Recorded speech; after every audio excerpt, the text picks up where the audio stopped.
Hey everyone, from Times Square is this new attraction called Times Square Wheel. You can guys see it's just super beautiful and it's really a lot of fun. Like people like to enjoy to see that, that Times Square view at the top. You can see. Oh, it's kind of fun. And see how busy that is. You can buy the ticket from the booth. It's over there. And also I can put the description box for that, how you can buy the ticket at once. You don't need to wait for the long line. It's really kind of fun.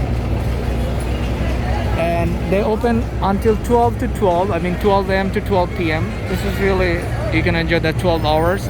And they only last for, as far as I asked them, they told me that until 12 September. So it's not that long time. Hope you guys enjoy when you come here and have the ride for that Times Square wheel. You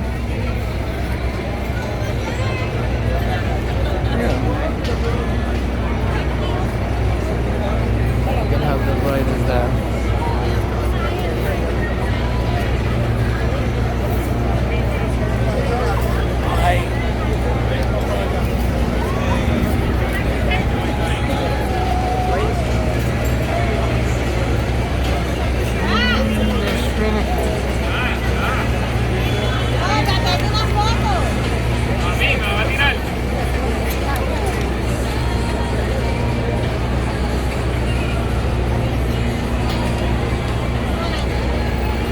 See you guys. Have a wonderful weekend. Good night.